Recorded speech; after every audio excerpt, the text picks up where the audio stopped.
They say the truth doesn't knock, it kicks the damn door down. I wasn't looking for anything that morning. Just scrolling through Instagram in my hoodie, sipping black coffee like every other Thursday. Peaceful. Boring. Safe. Then I saw it. An old buddy from college, Brent. We hadn't talked in years, but I still followed him. He had that overdone gym coach vibe, always posting motivational garbage with captions like, hustle, luck, or, if she don't support your grind, drop her like dead weight. But that day, he posted a wedding photo. Not his.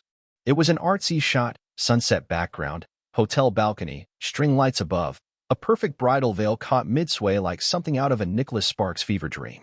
The caption read, "Throwback to the wildest wedding weekend. Can't believe how things went down. Hashtag reunion vibes, hashtag still wild, hashtag Lakecrest Resort." I paused, squinted. My heart went still. The bride was my wife. Emily. Same dress. Same crooked smile. Same freckle near her collarbone that she always photoshopped out. I zoomed in. I knew that look. That wasn't just a guest appearance smile. That was a center of attention grin. That was the look she gave me on our wedding day, right before she leaned in and whispered, "We made it. Except we got married at City Hall. No hotel. No dress. No string lights. And definitely not Lakecrest Resort." I sat there staring at the screen, blinking like it might change if I waited long enough. It didn't. Brent had tagged someone in the corner of the photo, some guy named JR. I clicked on the profile. Private. Of course. But the bio hit harder than any password-protected secrets. JR Donovan. Event speaker, life coach, love like you've lost before. I knew that name. Not because he was famous. Because that was Emily's ex. The one she told me was ancient history. The barely even dated guy she said was immature, impulsive, emotionally unavailable, blah blah. Now here she was, caught in a photo like she'd time-traveled into someone else's fairy tale. Except it wasn't someone else's. It was hers. And it wasn't just any day. It was last Saturday. The day she told me she was going to her cousin's wedding in Tampa. Loki event, she'd said. Probably just a buffet and some DJ playing Pitbull remixes. She packed light. Left early. Said her phone might die. Don't freak out, she texted at 10:17 p.m. Everything's fine. And now this? She wasn't a guest. She was the bride. But the story doesn't end here. Oh no. That's just the first crack in the dam. What came next? That was the flood. I didn't confront her right away. No. I sat with it. Let it marinate. Because when someone stabs you, the first instinct is to pull the knife out. But sometimes, it's better to leave it in, walk around a little, and figure out exactly how deep it went. So I did what any sane, rational husband would do after seeing his wife in a wedding dress on another man's Instagram. I cleaned the house. Vacuumed. Did the dishes. Fluffed the couch pillows. Not because I was trying to impress anyone, but because I needed control over something while the ground below me cracked open. Then I checked her suitcase. She always left it near the foot of the bed, barely zipped up like she never finished unpacking the lie. That's where I found it. A small, black envelope tucked into the front pocket. Hotel Lakecrest. Not a receipt. A keycard. With a little, "Thank you for staying with us" card and a damn handwritten note on the back. Always room for one more forever. Red Heart J. I laughed. Not a chuckle. The kind of laugh that sounds like a cough from a man choking on betrayal. She came back the next day like nothing had happened. Hair damp from a fake shower.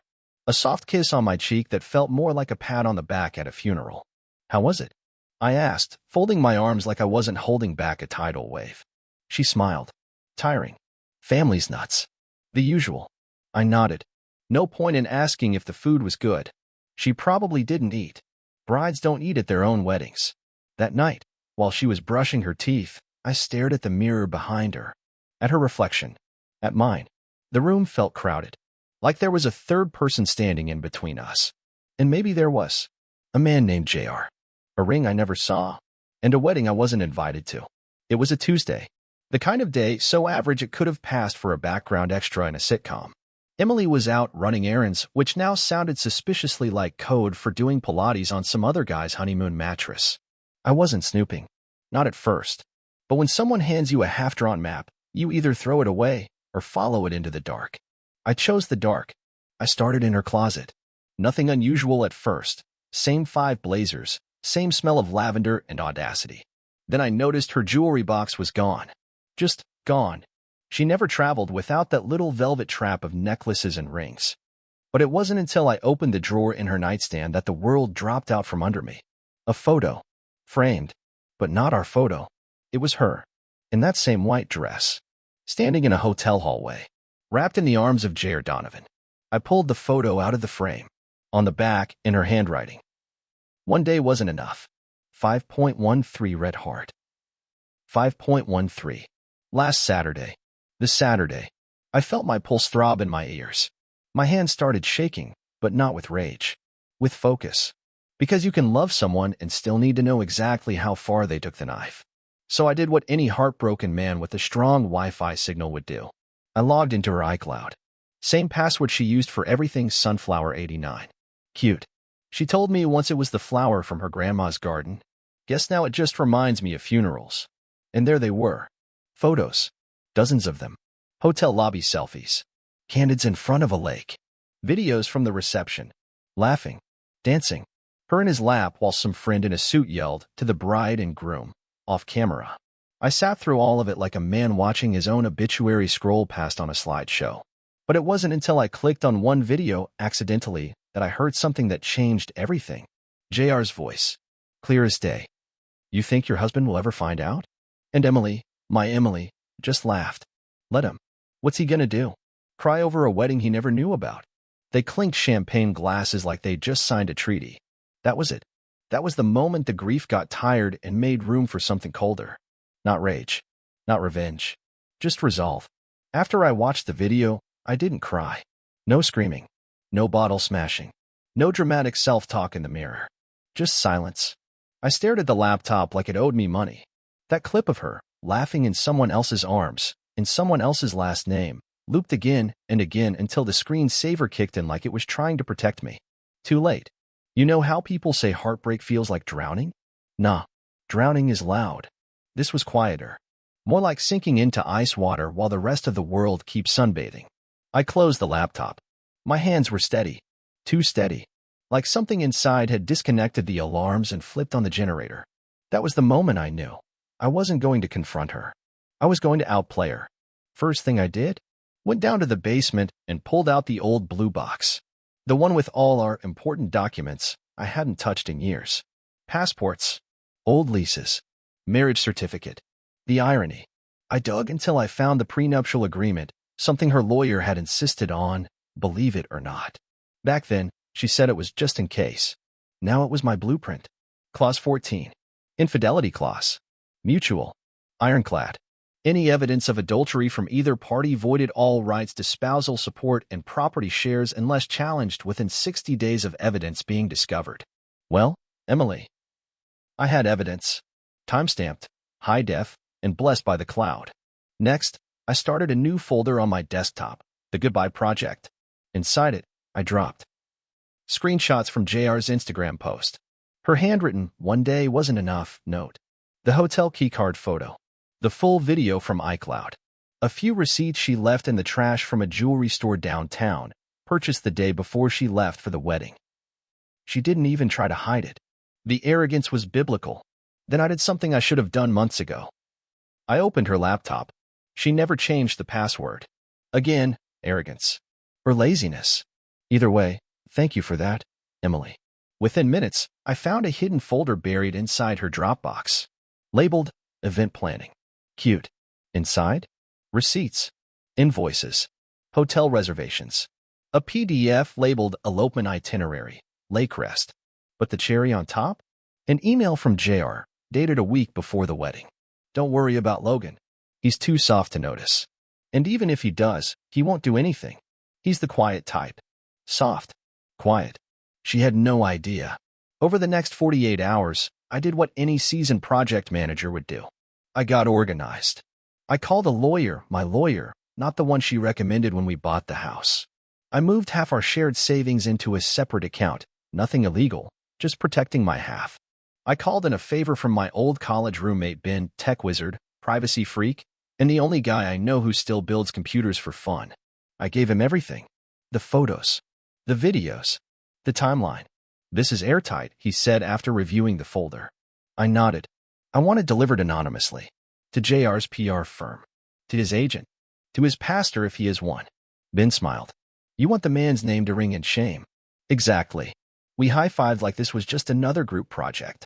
Day 3, I started cleaning the house, not the surfaces, the walls. I took down every picture of us. Tossed her yoga mat in the trash. Donated the espresso machine she just had to have. The living room, once a cozy collaboration of our tastes, started to look like a well-lit breakup letter. That night, she came home, smelling like roses and deception. You cleaned, she said, hanging her coat by the door. Just clearing clutter, I replied, smiling like a man who knows the trap's already been sprung.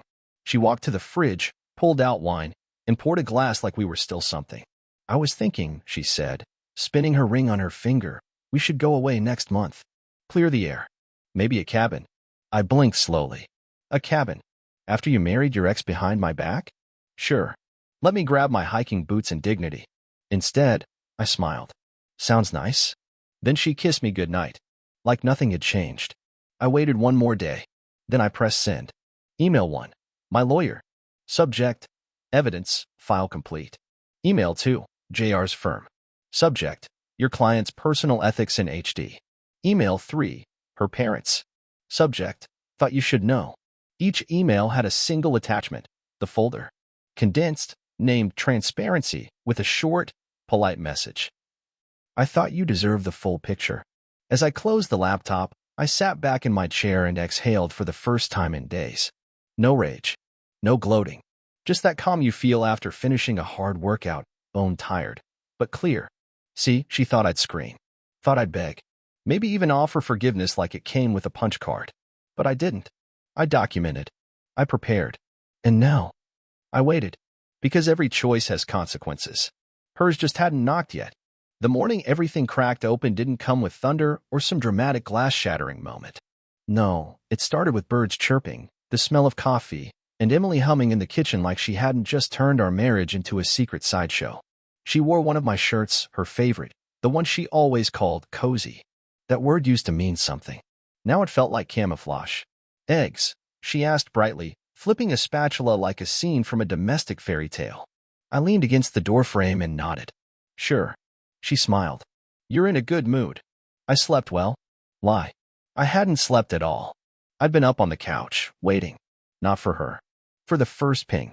It came at 9:41 a.m. Her phone buzzed. She glanced at it, still smiling. Then again. The smile faltered. Buzz. Buzz. Buzz. She reached for it, her fingers hesitating just a moment before unlocking it. And then, silence. No more humming. No more breakfast chatter. Just the slow collapse of her posture as reality came knocking in sharp bursts of pixels and panic. I sipped my coffee and watched it unfold. Quietly. She looked up at me, trying to read my face, trying to gauge if I knew. I did. And she knew I did. Logan. Her voice cracked like the shell of the egg still frying in the pan. I raised an eyebrow.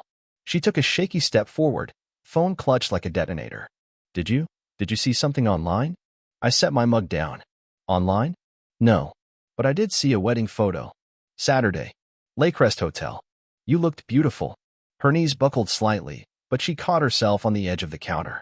Logan, I can explain. I let that hang in the air. That sentence, the anthem of the guilty. I'm sure you can, I said, walking past her, calm as stone. But you won't need to. What does that mean? It means I've already heard enough. She stared at me, mouth parted, no words forming. Just fear. And for the first time in months, maybe years, I didn't feel small. I didn't feel crushed or lost or humiliated. I felt done. Then came the second wave, calls, texts, panic piling up like snow in a blizzard. Her mother. Her sister. Some guy named Trevor, probably from JR's side. Emily was glued to her phone, pacing the hallway, whispering things like, I don't know how it got out, and no, I didn't post anything and he must have found. That's right, Em. I found it. I found all of it. By noon, she cornered me in the living room. Her hair was frizzing at the edges, her mascara clinging to one eye harder than the other. Why are you doing this? Doing what? I asked, genuinely curious how she'd spin this. This, she snapped, waving her phone at me. Sending videos? Emails?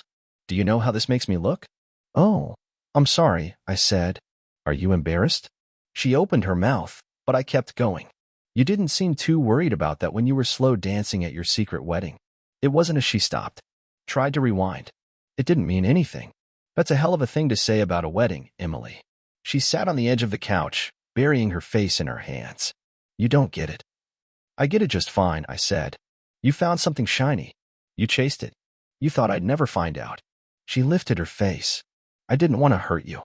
I actually laughed. You just wanted to lie convincingly. Silence stretched again. A long, tight rope neither of us wanted to pull. Then she tried the last weapon in her arsenal. Logan, can we fix this? Fix. Like this was a leaky pipe. Like I hadn't watched my wife say I do to another man while wearing the dress she picked out on a solo weekend. No, I said simply. Tears welled in her eyes. But this time, I didn't reach for her. I didn't flinch. I didn't move. She stood up, voice trembling. So what now? You gonna take the house? Ruin me? No, I said. I don't have to. What does that mean? I walked over to the door, opened it, and gestured toward the driveway. It means your Uber will be here in 10 minutes. I already packed your things. She blinked. You're serious? As a divorce lawyer holding a prenup. Her jaw dropped, but the words didn't come. I'll send you the final paperwork by Monday. My lawyer already has your hotel receipts, the wedding date, the video, the photos, even the honeymoon itinerary. She staggered back a step. No spousal support. No house. You walked out of the marriage. Literally. On video. I paused, then added, and just so you know, JR, he's getting sued too. I sent the video to his employer. That life coach gig of his won't survive the week. The front doorbell chimed. Her Uber. She looked at me one last time, like she didn't recognize the man standing in front of her. That made two of us. I never meant, she started. I raised a hand. Doesn't matter. And then I watched her walk out the door. No yelling. No last-minute begging. Just silence and a suitcase full of things she thought she'd keep. I stood in the doorway for a while after she left. Just breathing. No more pretending. No more explaining. Just peace. That was the thing about betrayal. It didn't destroy me. It clarified me. And now, it was time to rebuild. Not with her. With me. Emily didn't call that night. I thought she would. I thought I'd get a dozen, you don't mean this, voicemails, some long text that starts with, I know I made a mistake, and ends with, but we had good times, didn't we? But she didn't call. Instead, it was JR who cracked first. It was around midnight when his name popped up in my inbox, subject line, You've made your point. I stared at it, let it sit like spoiled food. I didn't need to open it to know exactly what was inside. Something fake humble. A man trying to sound sorry while managing his brand. I opened it anyway. Couldn't help myself.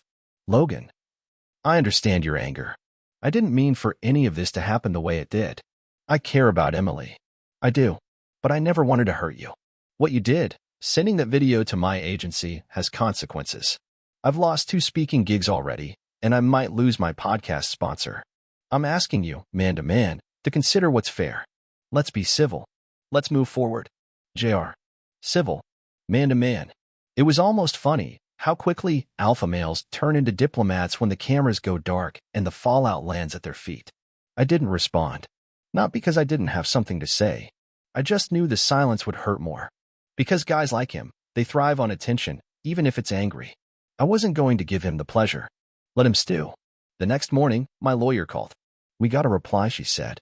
Her side's not contesting the prenup. No fight. Not even a whimper. I leaned back in my chair, letting the words sink in. She's not even going to try? Not legally.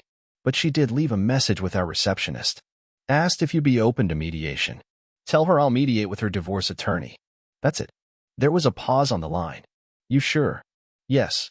And just like that, we were in motion. One signature away from undoing the knot she had already unraveled. But see, Emily underestimated one thing. It wasn't just about revenge. It was about making sure her lies didn't stain my future. That meant cleaning up the rest of the mess.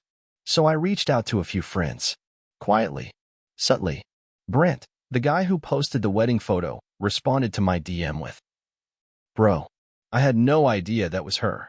Holy crap, man. I'm so sorry. And then he offered something unexpected, more photos. Turns out, Brent had been at the wedding. Didn't even know who the bride was until I saw your message, he wrote. I was one of JR's groomsmen. Figured she was just some new fling. Didn't know she was your Emily. He sent over a folder of high-res images. Group shots. Dance floor candidates. One particularly poetic shot of her throwing the bouquet, eyes gleaming like she was launching her old life into orbit. I added the photos to my archive. Not out of spite. Out of preservation. I wasn't going to let her rewrite the story later and say it wasn't real. That it was a mistake, or a heat-of-the-moment decision. No. She had wedding photos. Now I had receipts. The day after that, Emily finally cracked. I was in my garage, boxing up the last of her books, some half-read self-help paperbacks, a copy of Untamed with dog-eared pages, and a yoga mat that still smelled like lemongrass and denial, when my phone buzzed. Blocked number. I answered anyway. Logan. Her voice was soft. Strained. I could picture her perfectly, sitting in the back of a borrowed car, sunglasses on indoors, trying not to cry in public. I've lost everything, she said. My job. My friends are treating me like a stranger. I stayed silent. She continued, like I was her therapist and not the man she'd walked out on with a Pinterest wedding and another man's last name. JR said you sent the video to his agency. They dropped him. His agent quit. He blames me. Why wouldn't he? I said evenly. You made him the co-star in your marriage finale. She sniffed. He left. I blinked. Already. Said I wasn't worth the trouble. That I was supposed to keep things clean. And you didn't, I said. You married him while still married to me. That's not messy. That's nuclear. She was quiet for a long beat. Then, I didn't think you'd do this. I thought you'd yell, maybe cry, but this? You ruined me. That was the moment something inside me truly clicked. Because she still thought I was the one who brought the fire. Not her wedding behind my back. Not her lies. Not her smug smile in those photos. Me. So I said the one thing she didn't expect. No, Emily. I didn't ruin you. I paused. You ruined yourself. I just made sure there was a mirror big enough for you to finally see it. She didn't reply. Just breathing. Quiet, shallow breathing. And then a click. Call ended. That night, I poured a glass of bourbon and stepped out into the backyard. It was quiet. No more fake laughter from her yoga Zoom sessions. No more late-night FaceTimes with Monica that always ended with a muted screen and a sigh. Just me, the stars, and the sound of a man finally free of the static. The world didn't fall apart. It fell away. And that was the first time I'd felt truly alive in years. It didn't take long for her to try clawing her way back in. The email started first. Can we meet in person? I still have some things in the garage. I don't want us to end like this. End like what, exactly?